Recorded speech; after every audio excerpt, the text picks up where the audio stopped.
Welcome to a Frithcast XL.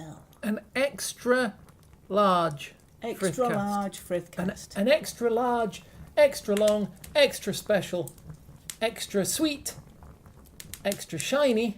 Extra shiny I can go with. And extra cuddly. Cuddly. An extra cuddly Frithcast.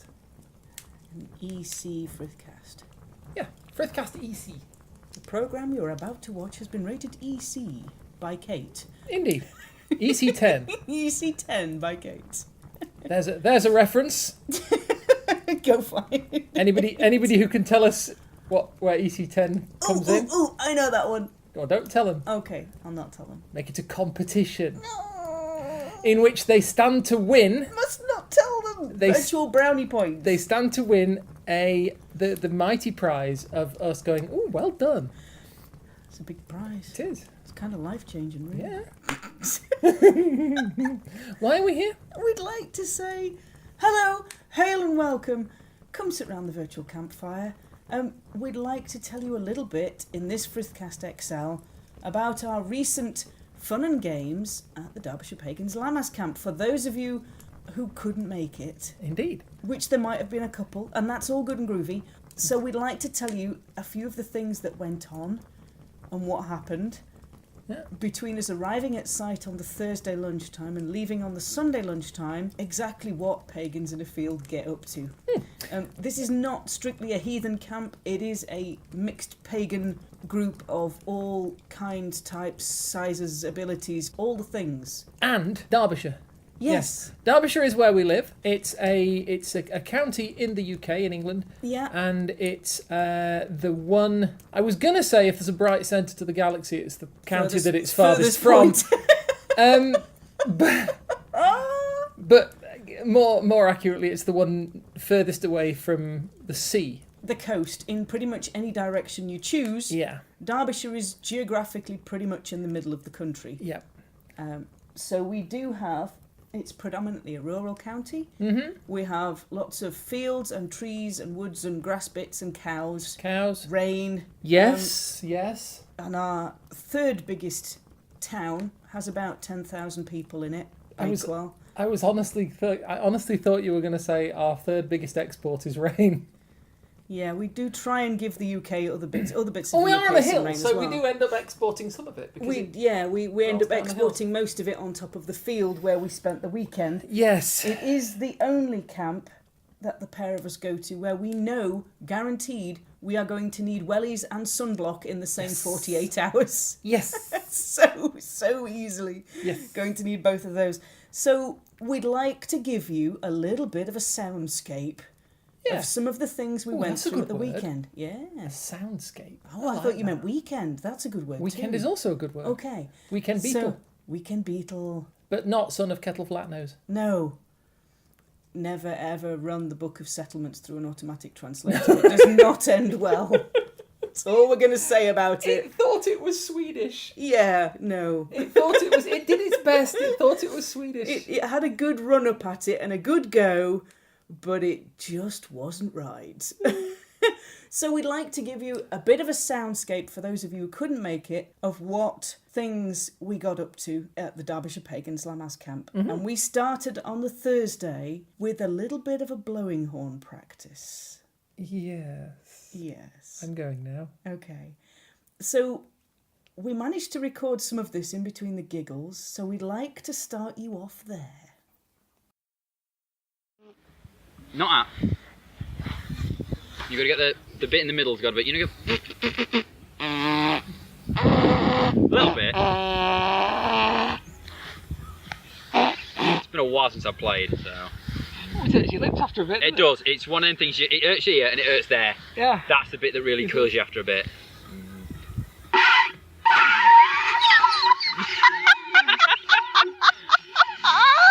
Deflating.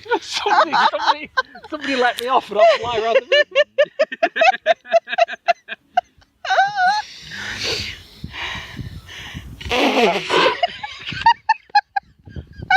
You're not helping, Matt. You're recording. Don't play the drum. Sorry? Don't play your day job and you play the drum. Okay. All the way up. On to the lower note.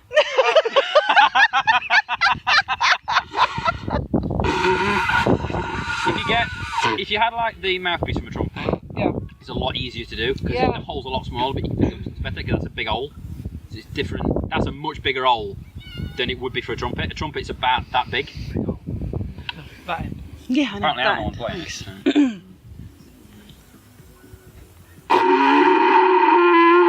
Oh, it's nearly there, nearly there. What are you doing? You're going like that. As if you're going really hard. Hang on, let's go. You gotta do that when you put your lips in there. So. Oh! Hang on. Right, do it now. That felt weird, that was probably it. Come on, Andrew, come on now. Don't worry. I did it a minute ago. You did. When I did it then. You did. Don't worry. Come on, give it another go. Give it another go. Oh, nearly there. Set the Nearly alarm off.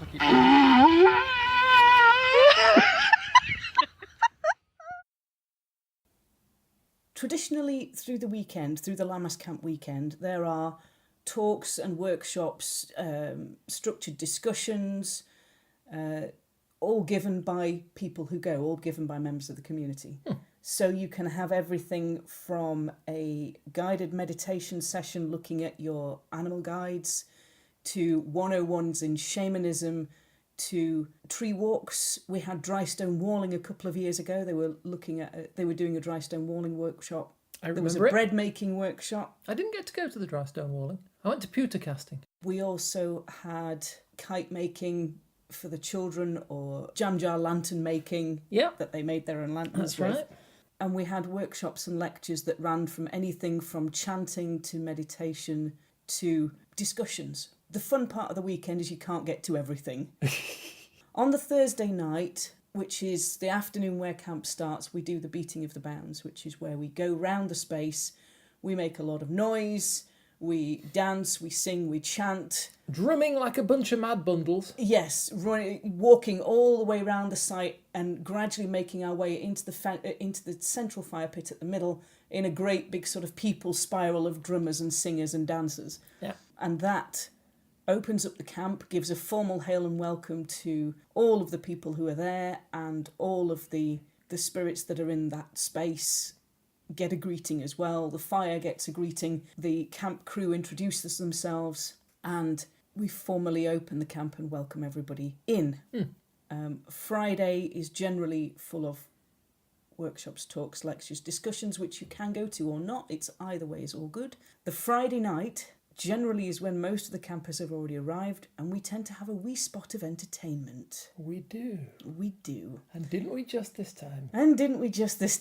We had 3 singers for our delectation, each of whom performed their sets. We're going to give you some of samples of each of their sets following this introduction. So you must kind of try and picture the scene. We've got a very, very large marquee that's probably 20 metres by 10. We have one of the sides has been taken off, and you've got the stage area in there, and you've got pagans in various forms of pagan, all sat round in, sort of 10, 12 rows deep. It's getting dark. There's a beautiful sunset going down across the view. The clouds are glorious. Everybody's probably still a little bit pink from too much sun for the day. And it might be irresponsible to say that there might have been a degree of liquid refreshment. There may have been the occasional liquid refreshment because you need it to stave off the cold toes and all that horrible stuff. So to an audience like that, sat in the middle of the field, songs about poo are hysterically funny. So we'll leave you with that. Enjoy. I'm the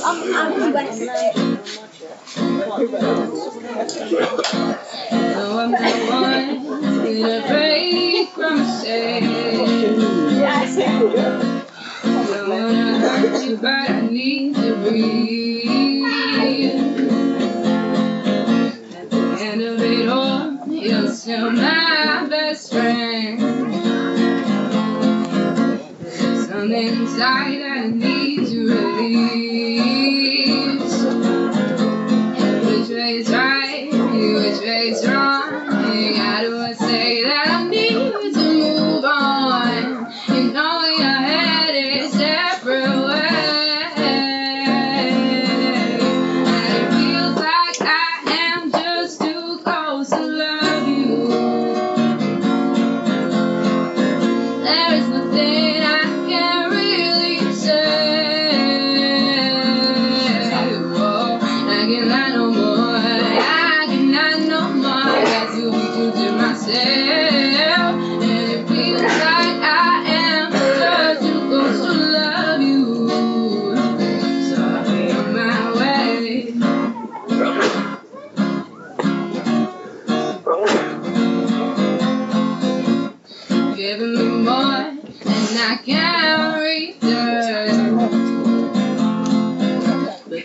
so much that you deserve.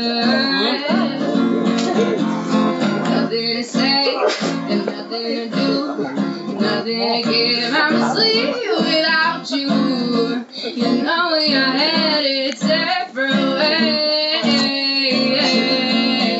and it feels like I am just too close to love you. There's nothing I can really say. Oh, I cannot no more. I cannot no more. Got to be true to myself, and it feels like I am just too close to love you. And it feels like I am just too close to love you. There is nothing I can really say. I cannot no more. I cannot no more. Got to be true to myself, and it feels like I am just too close to love you. So I'll be on my way.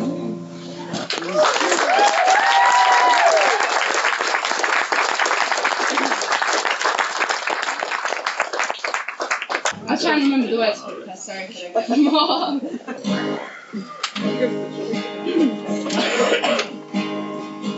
Mountain Budapest, my hidden treasure chest, golden ground piano, my beautiful casino. Ooh, baby. My ears are blowing diabetes. It may be hard to stuff unbelievable. Ooh, baby. Give one the reason why I should never make a change. Baby, if you hold me, you know this will go away. My many arms are fast, the list goes on. It may be hard to from long I see you. Ooh, baby. Give one the reason why I should never make a change. Baby, if you hold me, I know this will go away.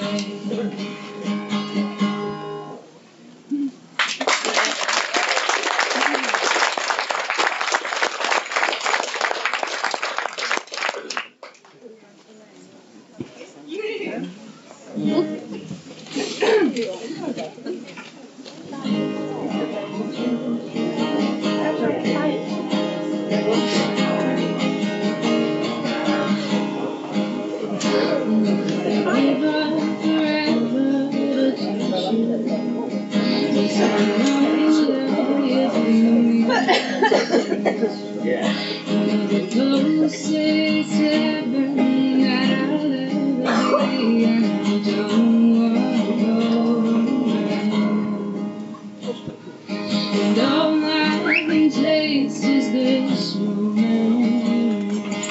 All I can feel is your love. Sooner or later it's over. I just don't want to miss you. And I don't want the world to save me, 'cause I don't think they understand.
inspired by a winter visit to Sweden some years ago. It was a very, very severe winter, and even by Swedish standards. And you had really had to search to see signs of life in the landscape. And so this is a song to the Norse earth goddess, Jord.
Can't remember the words, I apologise. The exotics into you. Oh, now you take We spread Connie Yggdrasil high, standing so and shining, and from her drift the dews of dawn fade smack from wells refining. The maidens come, the three all-knowing, from the lake which licks the tree. One is fated, one is fortune, these their names, the third must be. They scribe the laws, steer the lives of fettered slaves, sons of the free.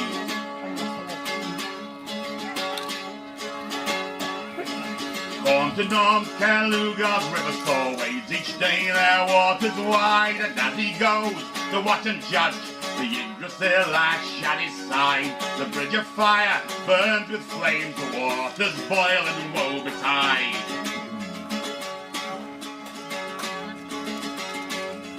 Glad the golden go with lassie, silver toft and sky Bramere, gold topped Lightfoot gone and gleaming the Azure horses and Cynia. These they ride to sit as judges, and Yggdrasil is standing near.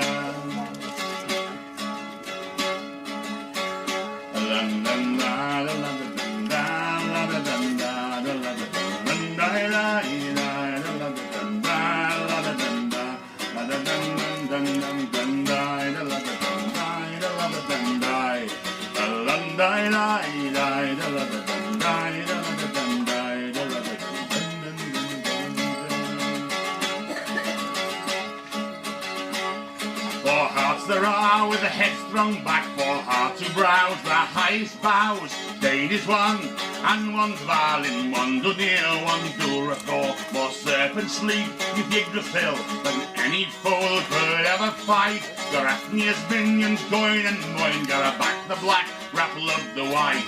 Ovnius, Fafnir, odious serpents, Yggdrasil's their branches bite.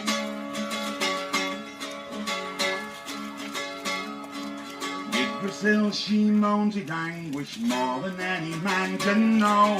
Parts by branches, mold makes marks, Nidhogg bites her from below.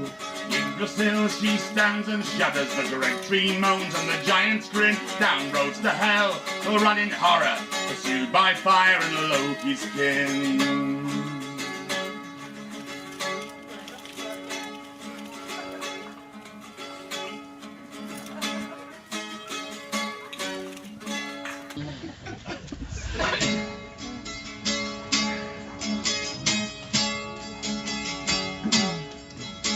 We set our sails and hold our oars, heading for the gods alone. Nowhere in the whale's wake we left our shores, heading for the gods nowhere.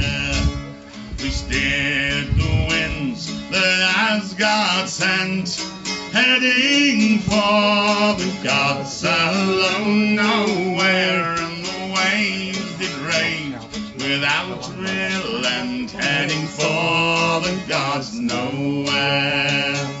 So heave me heroes, heave and hold, Valhalla hails thee one and all.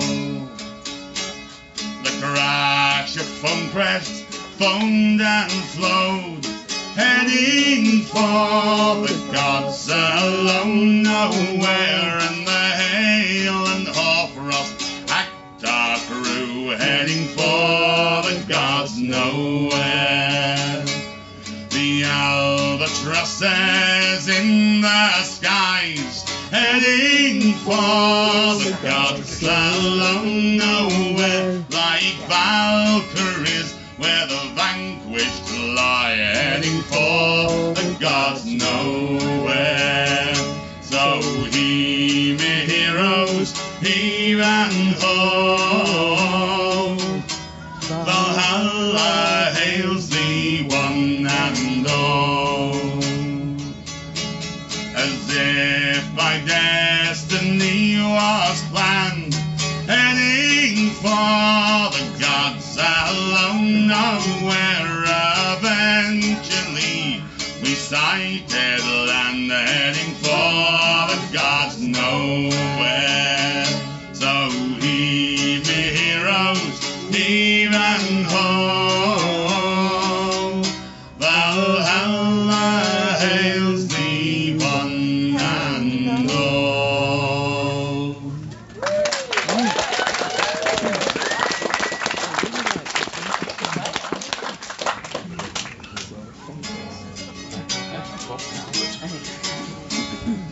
This is the song that got me in the most trouble the first time I performed here. I'm going to endeavour to cause as much trouble again. I apologise if this offends anybody, but I don't really care.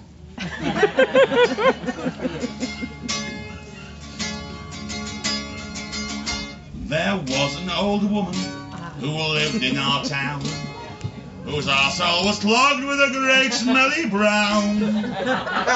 She took a large dose without reading the box, and before she could strip, turds were flying like rocks, singing tooralai, ooralai, ooralai, ooralai, ooralai, ooralai. She took a large dose without reading the box, and before she could shit, turds were flying like rocks.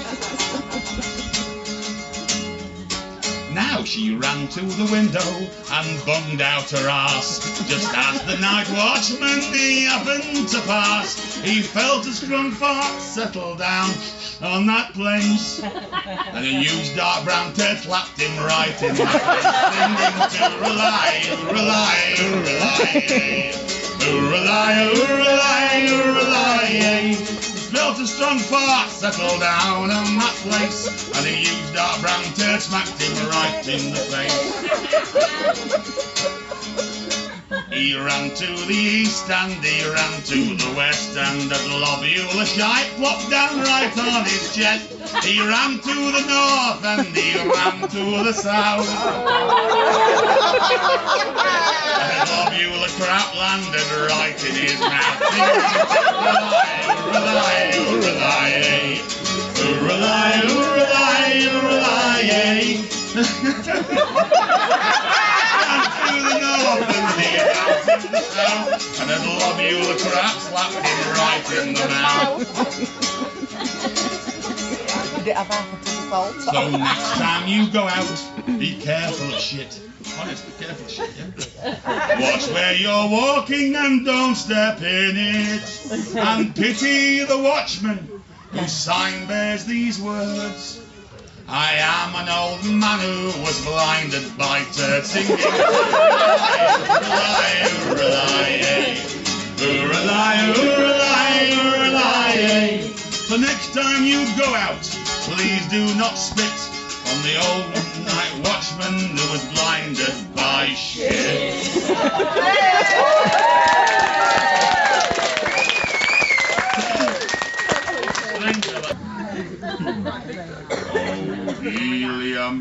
Oh helium, how we love to inhale you.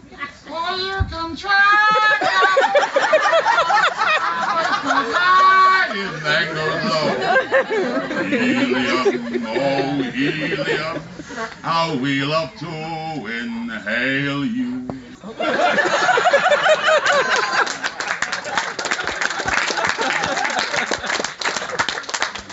I'm going to finish off now with a song that gets shouted at me whenever I try and do this. It's called the Ducks song. Yay! It expresses my true heart's feelings of being an ornithophobe, not somebody who's scared of birds. I'm terrified of ducks and penguins. Everyone thinks they're just cute little things. Ducks, ducks, quack, quack, quack, quack. Soft downy feathers and nice little wings. Ducks, ducks, quack, quack, quack, quack. But there's a poison I'd like to administer. You think they're cuddly, but I think they're sinister. Ducks, quack, quack, quack, quack. Ducks, quack, quack, quack, quack. What are they doing at night in the park? Ducks, ducks, quack, quack, quack, quack. Think of them waddling around in the dark. Ducks, quack, quack, quack, quack. Sneering and whispering and stealing your cars, reading pornography, smoking cigars. Ducks, quack, quack, quack, quack. Ducks, ducks, quack, quack, quack, quack. Nasty and small, undeserving of life. Ducks, ducks, quack, quack, quack, quack. They sneer at your hairstyles and sleep with your wives. Ducks, ducks, quack, quack, quack, quack. Look closer and you will recoil in surprise at web-footed fascists with mad little eyes. Quack, quack, quack, quack. Quack, quack, quack, quack. Forcing old ladies to feed them some bread. Quack, quack, quack, quack. Who could deny they'd be better off dead? Quack, quack, quack, quack. Ducks. Quack, quack, quack, quack. Well, if they're so cuddly, why do we keep shooting them?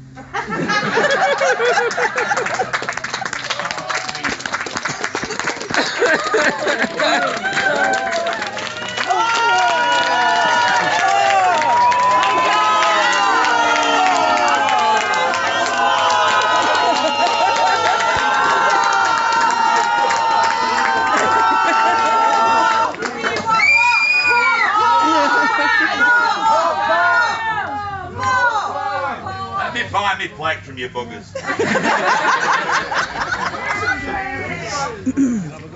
can't be asked to walk the plate. Now I know what you look like. It's hard for not being able to see a thing since the beginning because I'm half drunk.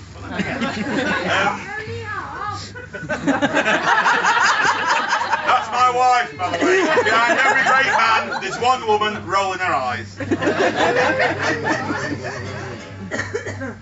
Mr. Grey. I don't know how this happens. I just stand up and you go out of tune, ears together.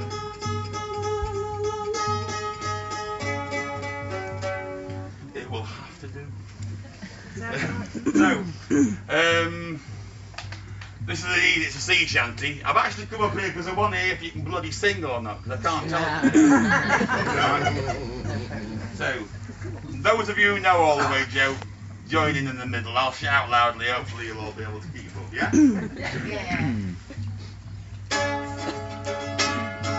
When I was a little lad, my mother always told me to be way all the way, we'll haul away, Joe.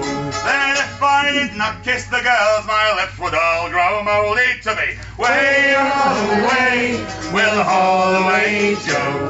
And way all the way, we'll haul for better weather to me. Way all the way, we'll haul away, Joe. And way all the way, we'll hang and haul together to me. Way all the way, we'll haul away, Joe. Now Louis was old Francis King before the revolution to me. Way all the way, we'll haul away, Joe. Until his men chopped off his head and spoiled his constitution to me. Way all the way, we'll haul away, Joe. And way all the way, we'll haul for better weather to me. Way all the way, we'll haul away, Joe. And way all the way, we'll hang and haul together to me. Way all the way, we'll haul away, Joe. And now we ride a stormy sea with wind and hail and thunder to me. Way all the way, we'll haul away, Joe. It's every man aloft, me boys, who will be driven under to me. Way all the way, we'll haul away, Joe. And way all the way, we'll haul for better weather to me. Way all the way, we'll haul away, Joe. And way all the way, we'll hang and haul together to me. Way all the way, we'll haul away, Joe. Bloody hell, it counts.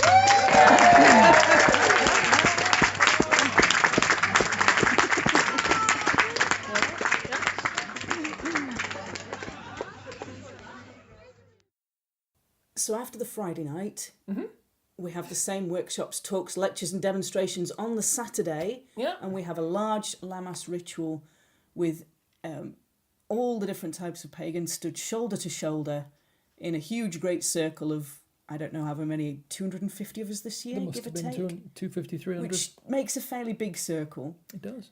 And we had a beautiful shamanistic ritual to mark the Lammas, after which there were a couple of workshops that went on after dark. Not that kind of workshop. Vampire workshops is what she meant. No, I did not mean vampire. No, for the last few years, somebody not sat a million miles away from me. That's you, Kate. not the cat. No, not the cat. That's you. Oh, okay. Has done a workshop that is now becoming quite famous and quite traditional at Lammas.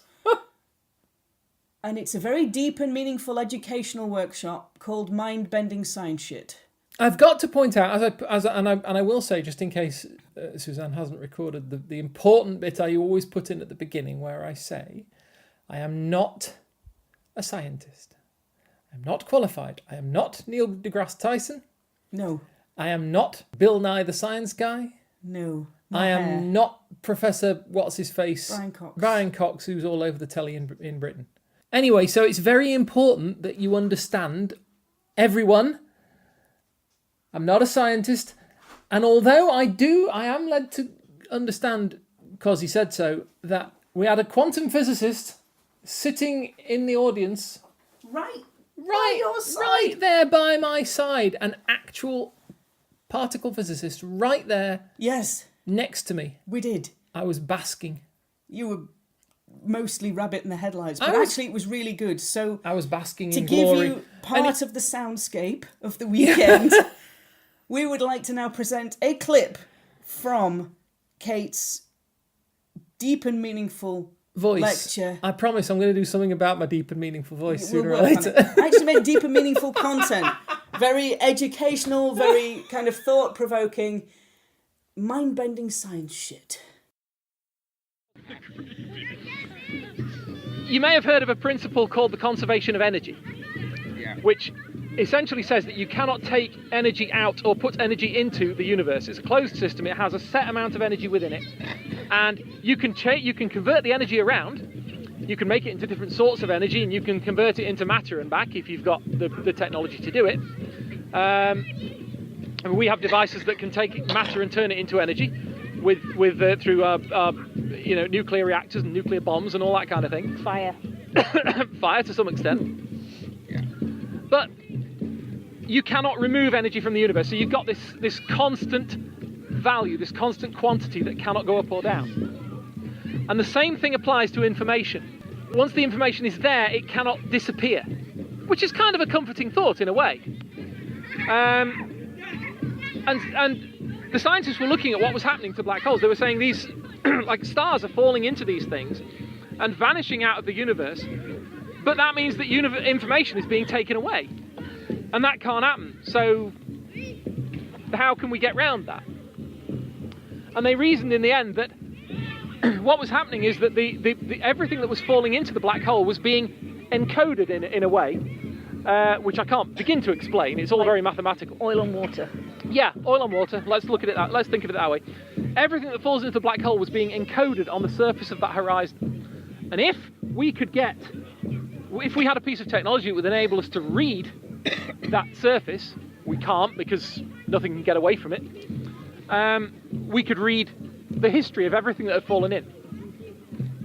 And then they said, well, that's all fine and dandy, but if our maths is correct, and I wouldn't have a clue, like I say, I don't do maths, but if our maths is correct, if you were inside the event horizon and looking out, what you would see and experience is very similar to what we see and experience here. Now, there is an edge to the universe. Edge. There is an observable edge to the universe. There is a limit to how far we can see, beyond which the speeds... You may know the universe is expanding. And that means that an object at that side and an object at that side are moving apart from each other much faster than each is moving away from the point in the middle. There isn't a middle, but you know what I mean. There is a certain distance where if you look out to things at that distance, they are moving away from you so fast they actually exceed the speed of light. They're not actually travelling faster than light, but the distance between us is expanding faster than light. I'm not making any sense here, am I? No. It's not that any given object is travelling through space faster than light, it's that space is expanding. Like a balloon. Like a balloon, at a speed which makes the cumulative distance increase faster than light. And that means that light emitted from that distant galaxy, or whatever it is, cannot ever reach us, because it can't get to us fast enough. So that galaxy disappears out of our universe. We can't see it. Like the black hole, like the object going into the black hole, it's gone. It can't affect us, we can't affect it. It's irrelevant to our image of the universe. That's also a horizon, that's the cosmic horizon. Yes.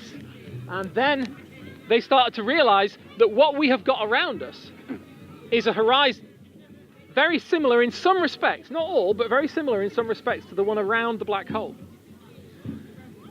But obviously on a much, much bigger scale. And then they started to think about it a bit more and they thought, hang on, but does that mean that there's a possibility that we're not actually the 3D solid beings that we think we are in a solid world that we think we perceive? We're just a recording on the surface of that horizon billions and billions of light years away. And again, it's not a widely accepted hypothesis, but it has, largely because it has the problem that you can't disprove it. And scientists don't like things you can't disprove. They want to be able to test stuff. But it does raise the interesting question of, are we actually real? Are we living our lives here and now? Or are we just a recording, and albeit a natural one, of something that happened outside what we think of as our universe, but we're now experiencing here in perpetuity? Just wait for the Vulcans to turn up. Well, yes. That would be nice, if they wouldn't mind. About now would be great. Yeah. Well, you see, that could well be. Because then, once you've finished dealing with that... Which takes a bit. And if anybody wants me to shut up, just say shut up, and I will. No, don't. But the trouble is, you then end up with the question of... I mean, you've all watched The Matrix, let's face it. Yeah. You knew it was coming. You knew it was going to get mentioned. When I started talking about reality, I bet at least, wow, aliens! Yeah. No, not aliens. Sun. Oh, it's the sun, is it? Yeah. Oh, come on, crikey. hon, you recognise the sun. Big ball of flaming gas in the sky. I don't when it's two little sparkling dots. Yeah, that's not the sun, that's the sun. Yeah. The sun like Just the last bit, I think. It's gone. aircraft. It's gone. There was two, and then Then it became one, and now it's gone. Yeah, fascinating. Yeah. Vulcans, definitely. Okay. Quick trip around the multiverse, and then it's about time. Is it about time? Yeah, nearly. Oh, Can I add something? Yeah. Before you move on. Interesting point. So, yeah. the black holes. Yes. You have the singularity in the center and you have the event horizon. Yep. And in most theories there's basically nothing inside the event horizon apart from the singularity. And the more massive the singularity gets, the bigger this event horizon gets. The black holes are actually really, really not dense at all. There's practically nothing there. Granted. And another thing which isn't very dense is the entire universe, because most of it is just empty space. Yeah. Like everything is inconceivably far away from everything else. Yeah. And if you calculate it, if you imagine that there was a black hole with a singularity with the mass of the observable universe, it would be about the same size and density as the observable universe. Coincidence, maybe, but... Coincidence, quite, possibly. But take from that what you will.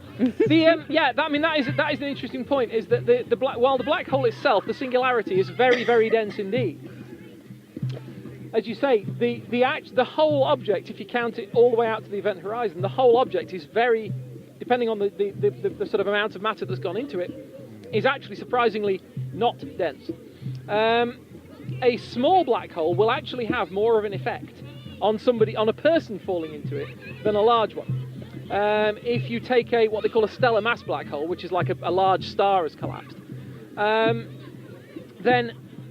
and you fall into it, you've got a ship in orbit, and you decide to leave your ship and go jetpacking down to the event horizon to see if you can get across it. As you get closer, everything will seem quite normal to you, except that as you look back at your ship, they will start seeming to be moving a little bit faster than they should. And this will only happen in the few seconds before you hit the event horizon. The usual model is to say, well, imagine that you and the ship are sending a pulse each second to each other. As you approach the event horizon, the last few seconds before you hit it, you will start noticing your ship's pulses getting faster and faster and faster, and eventually they will just go zoom, and then you'll stop receiving them because they'll be so fast you won't be able to. And likewise, from the ship's point of view, as you approach and begin to touch the event horizon, your pulses will slow right down, and then they will stop, and there will be no more pulses from you. This is because time is bending as you get close to the horizon.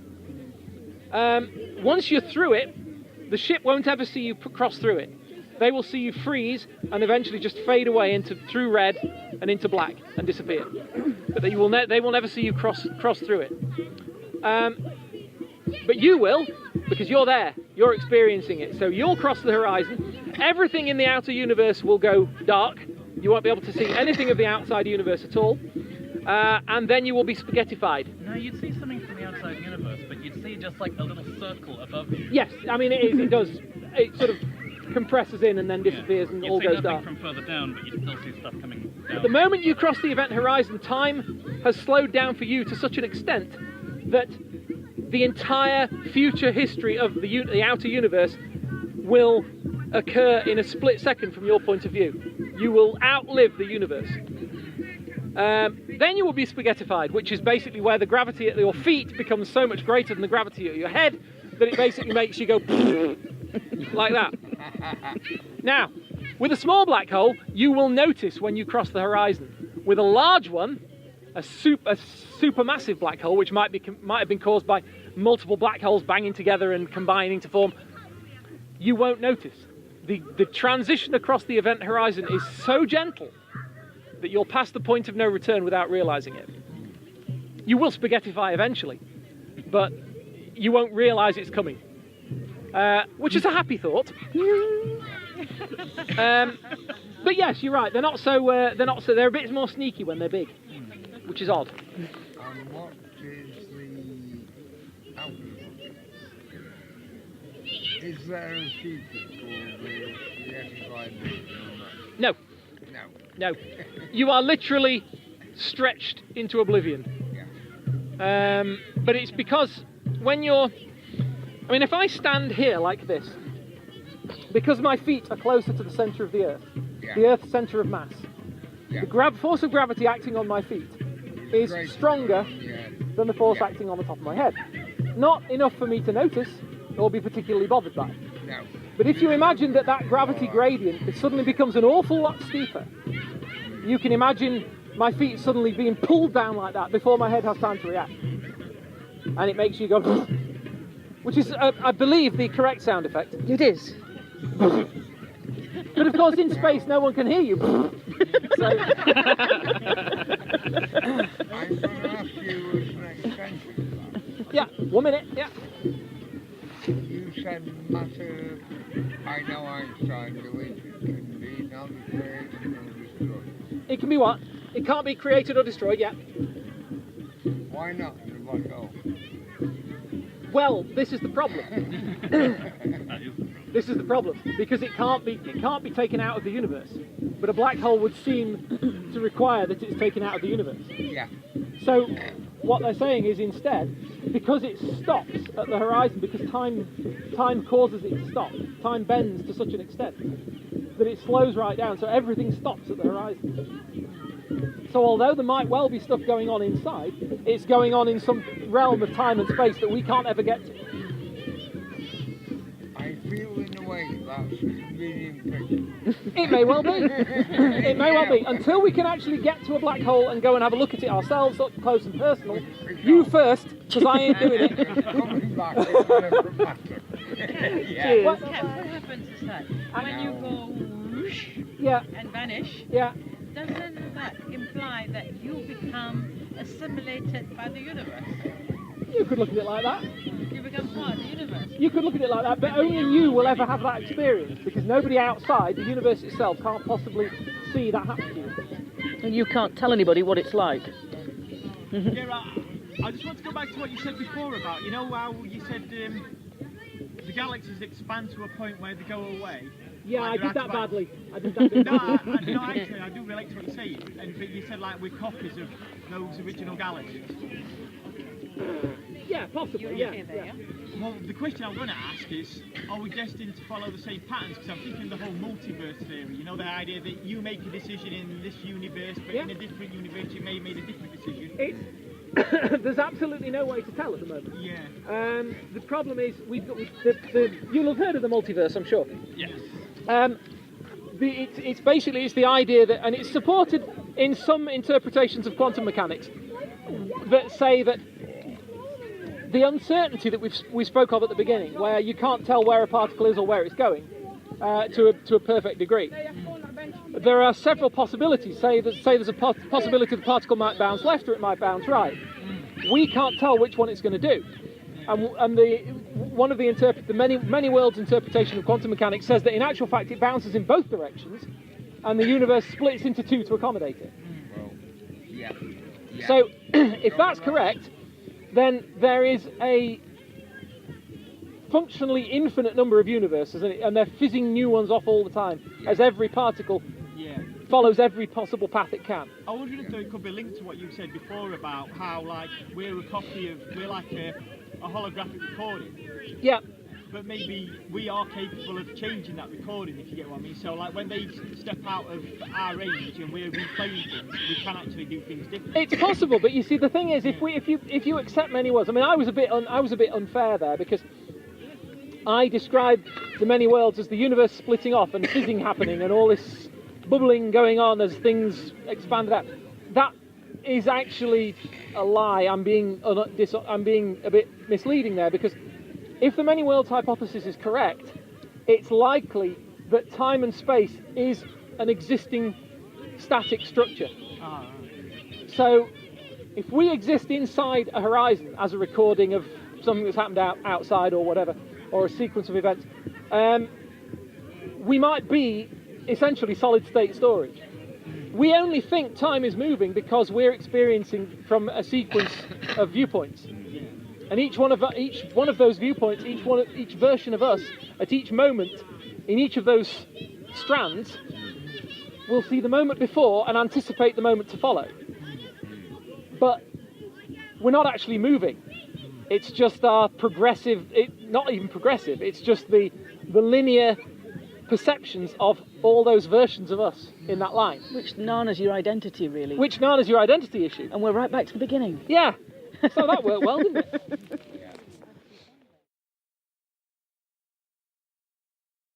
So to finish off the camp on a Sunday morning, Kate and I run Sunday Morning Storytime. You run Sunday Morning Storytime, and I sort of sit there and bring you coffee. I'm taking that as a fully active partnership. You bring me caffeine, I tell people stories. It works for me. It helps. It helps. So Sunday Morning Storytime is 2 hours on the Sunday morning from 10 till 12, generally just before the camp closes. So people get up, pack up, grab some breakfast, bring it on over to where I am, which is usually just sat outside. Mm-hmm. And we do storytelling. We'd like to also present you with a clip from Sunday Morning Storytime. And imagine, if you will, you have probably singed and slightly sunburnt pagans who have stayed up for the majority of the last 48 hours, who've managed to get up fairly early. Sitting in a dew-covered field under a broken sky, steaming gently. Mostly we were, yes. So we invite you to grab a chair, bring a rug to cover your knees, because cold knees are bad, the Havamal tells us so. This is true. Grab a cup of coffee and a bacon butty, or sausage and tomato dip butty, or beans on toast like I might have had. Whatever you like, really. Yeah, and just come and listen to Sunday Morning Storytime. How about... Carry on. A bit of a ghost story. Yes, here we go. You've probably gone through Cromford on the way up here. Yes. And there's terrace houses and a very steep hill that winds back on itself. And a friend of mine used to live in one of those, still lives in one of those houses. And her house it's quite a strange arrangement, because it used to be a shop at the front and the house at the back and upstairs, and it used to be a butcher's, and then there was a slaughterhouse and yard out the back of that. So you'd kill it and then just bring it straight through into the shop. So I wondered what would happen if you tried to sell house that had been a Victorian butcher's that had a slaughterhouse on it.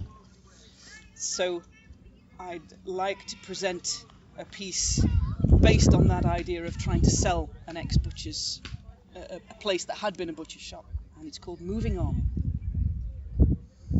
It's a lovely house, really. I could read Pete's "not sure about this" face from a mile away. It wasn't surprising. Buying a bigger house was always going to be stressful for him. However, I was certain, and had been from the moment I saw it back on the estate agent's website, on the market, and reduced down yet again. The tall estate agent smiled, clasping her papers neatly, feet together, projecting confidence, but not overmuch. I had a brief surreal vision of them all stood practicing to do that like ballerinas at a bar. "I'll leave you to look around. Take your time, I'll be outside when you're ready." She left, closing the hallway door softly behind her, and we heard the front door open and close. Only then did I feel safe enough to ask, "Pete, what do you think? Could you see us here? It's a nice place. Good-sized back garden, close to the shops and the schools just across the way, and..." I turned to look. "Pete? Yeah, sorry. Thought I felt... No, never mind. What do you think?" I looked around at the large empty lounge, imagining our sofa and bookcase up against the wall, and the TV in the corner. It was an odd shape, the estate agent had said, because it had originally been a shop in a Victorian terrace. Still, it wasn't unworkable, and I looked forward to bringing some of the old-fashioned chic back into the modern design I had already planned out. I walked a few steps, only to get the sudden smell of a big, musty animal, reminding me of a farm. Must be some stain here. There's a smell. Can't smell anything. It's just dust and cold. We can give the good place a good clean before we move stuff. I glanced away behind Pete to the open-plan kitchen with the 1960s units in spectacular shades of brown with yellow handles. "Needs a new kitchen though, sweetie." At the thought of stretching our already pulled finances, I thought he'd have answered straight away. "Petey?" I looked back at him to find his face ash white, sweat standing out on his forehead, hands protectively wrapped round his stomach. "Honey, you okay? Is there a spider?" "What's behind me?" "What? There's nothing behind you." I made a show of stepping sideways and looking, just to be sure. "It's the estate agent, right? She came back in through the kitchen door. It's a joke." I could see his eyes, large and round. "Petey, there's nothing there." "There is. Just please tell me what it is. I know it's not a spider." His voice sounded panicked and breathy. "If you don't like it, just say and we can go and view the next one."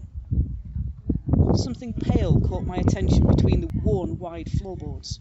I could see sawdust, matted together in little clumps going down the joins. The place definitely needed cleaning properly. The previous owners must have had a small pet. There was a sudden warm hoof of air behind me, and I spun to see the empty living room and the window complete with the original Victorian frames looking out onto the road. "Did you feel it too? You did, didn't you? There's something's here."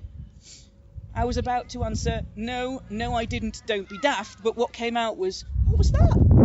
Without saying anything, Petey grabbed my arm and we stepped towards the door to the hallway, him reaching out for the handle. There was a sound of scuffing on the original stone flags in the kitchen behind us, as if something very heavy had deliberately stepped on them.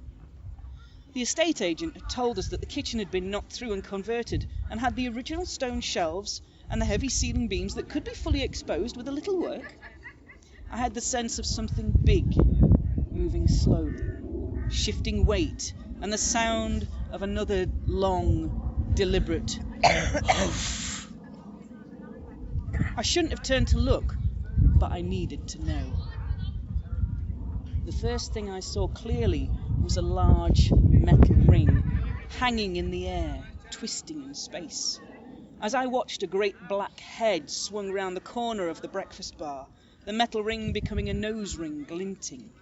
Head swinging from side to fix us with one rolling eye and then the other from under matted hair, the pale horns twisting sideways, barely clearing the wall.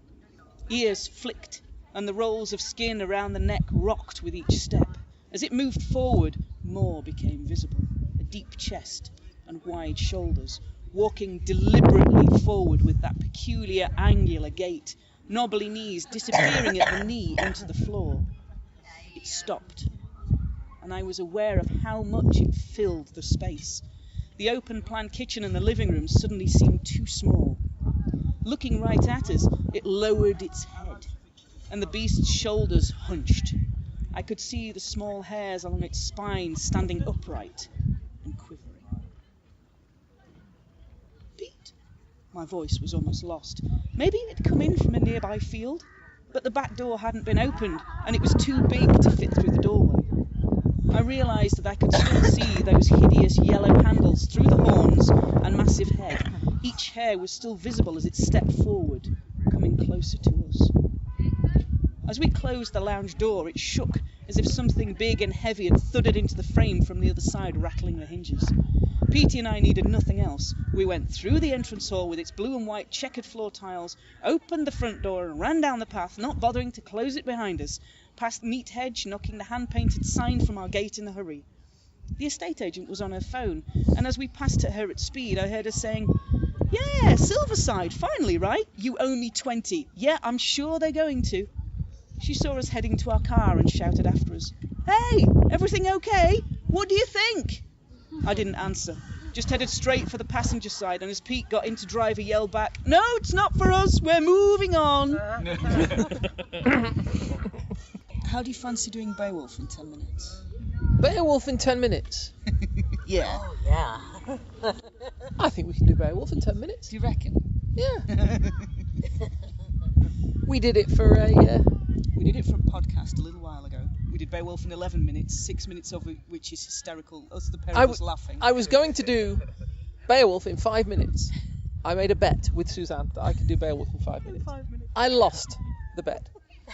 It took me 11 minutes. Mostly because we were in hysterics all the way through it. But we can certainly have another go. Are you ready? From memory. I'll try and do. Okay. In 3, 2. Oh, whoa! I've got to work up to it. Okay. I can't just deep breath. You can't just go like 5th gear bang. Okay. You'll stall. Okay. Are you ready? I'm sort of ready. In 3, 2, 1, go. Right, hang on. Hrothgar. We're going to start with King Hrothgar. Many, many years ago, Hrothgar was the king of the Danes. So he's the king of the Danes, and he's a very magnanimous king. He likes to keep his people happy, so he's built them, as is the tradition for a good king. If you want to be a good king, you build a big hall with, well appointed and lots of fittings and a good sound system. So he's built this big hall in there, right there, for his people to use for carousing and having a right good knees up and a bit of drinking here and there, quaffing perhaps. So he's built this hall, and it's well popular. The people are all up there all through the night, partying, raving, laser lights, yeah, all that, making a right good racket. And it's very, very, very popular pastime, except with one local resident, because over the fields and down there a bit and in the woods, there's like a swamp, and in the swamp lives a beastie. I think that's probably the best term. It's a technical term. A beastie a gribbly beastie called Grendel, and Grendel is a nasty-tempered, cantankerous old creature. You can swear that we're all over 18. It's fine. I know. I was trying to be decent. First time for everything. And Grendel lives in the swamp, and he doesn't like the idea of people having fun. He's one of those sorts, I'm not having fun. I live in a swamp. I see no reason why you bastards should have fun either. So, and he thinks the most proportionate response, rather than penning a letter to the local council, "Dear sir, I'm very cheesed off at the recent development," writing to the Times or putting a comment on the website. No. He wants to really make a difference. He's going to murder. So he gets up out of his swamp, dripping, wanders out of the woods, across the fields, up the hill, and finds the hall. Now, the hall is mostly occupied by revelling people, but outside there are a couple of guards, until Grendel gets there, and then walks inside and starts doing likewise. And people are like, "Whoa, you can't come in here, your name's not on the list." And he's like, "Give me that list." Starts murdering people left, right and centre, chopping them up, tearing them to pieces. Gathers up, these are mighty warriors. These are proper Danes? Yes, Danes. Danes. These are proper Danes.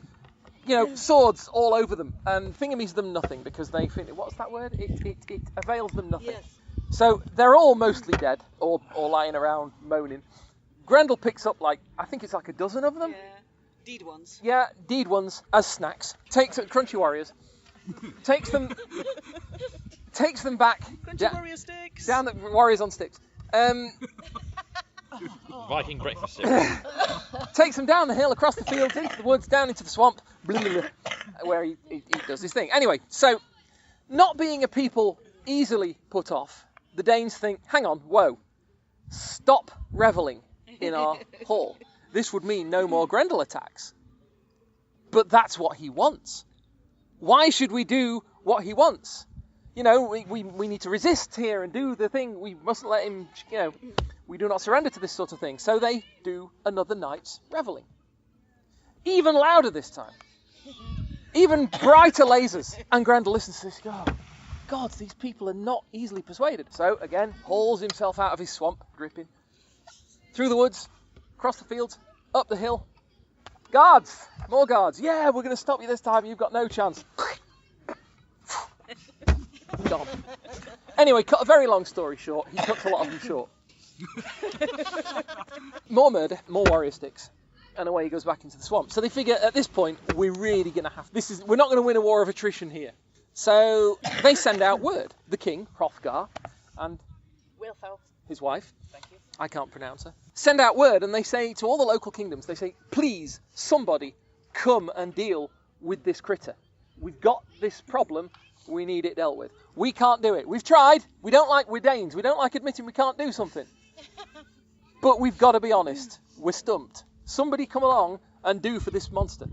So, word reaches the hero the hero prince. Yeah, Beowulf. Beowulf of the Geats. Geatland is somewhere geographic.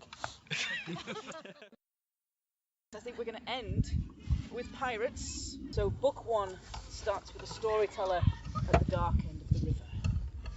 And he's been paid to tell the stories of the legendary pirate queen, Captain Twig, and her coat of magical pockets. She has 10 pockets, and the storyteller tells the tale of how she obtains each and every pocket. For a moment, the girl thought the storyteller was joking. She stared in shock, but he didn't laugh. Fat drops of rain began falling, sizzling the embers in the murky dawn. Don't want another. 'Has been a long night. In the increasing light, she could see exactly how tatty and menacing the commander really was. Dirty hands in fingerless grey gloves, an overcoat that had seen many better days, with more missing buttons than present, and a shirt under that stiff with dirt and sweat. His grimy face was half hidden by a tatty tricorn, with grey hair sticking out at angles, trying to escape.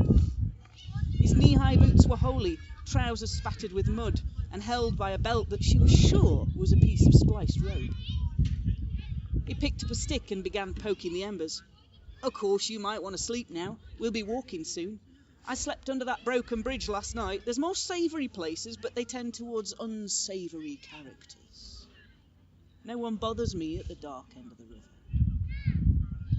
He smiled, the early morning sun catching his mismatched teeth, a coal-black moustache. She managed the words, I'll sleep here, before looking away from his pale blue eyes, confidently staring at her like a wolf at a rabbit backed into a corner. The man she now knew as the commander smiled wide and said, Don't fret, I'll be here when you wake. Her stomach soured, and she realised how tired she really was, staying up not only these last few nights, but all the years' worth of searching before that. The commander was right in law at least. She was abandoned. So despite feeling afraid, she knew that the commander would probably not do her harm as she slept, for she was the stepping stone to his goal of catching the captain. He would want to protect the value she represented at least. Probably. So I'd like to leave you with 2 very, very short poems. Given that we're pagans and we do the nature thing even though nature hates pagans. Does it? Oh yes. Really? Get rained on all the time. We get sunburned. We get bitten by insects. Nature loving us. Nature hates pagans. Nature loving us. Yeah. Carcinogenic solar Yeah, that's the stuff. Yeah. Yeah, I can tell. That's- My nose has been they're testing us carcinogised. as well. Also that. Yeah. But I wrote a couple of very, very short poems a few years ago, and the first one is about a pebble and how it is a perfect being, and how by picking it up and transferring warmth from your hand to it, you're contaminating it and you're changing it. So in reaction to that thought, I wrote a very, very short poem. The pebble is a perfect creature, I pondered whilst walking in tranquil places. Kicked it into the road and watched as it satisfyingly got run over.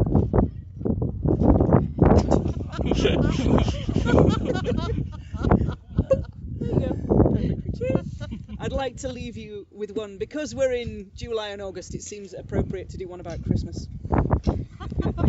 You are like the TV people. Christmas in July. Yeah, let's just do Christmas in July, and how Christmas jumpers are never quite the right size. The sleeves and the never quite, ever quite the right size. Like a jumper with the right length sleeves and a tasteful design, world peace is always promised at Christmas. I wonder if world peace is tucked in a bottom drawer somewhere. Some world leader too embarrassed to admit it's too big for them. And that is my last piece for today. Thank you very much for sitting and listening for the last couple of hours. With Beowulf as well. Oh. What a lovely end to That just about concludes our experiences of this year's Derbyshire Pagans Lammas camp. Yep.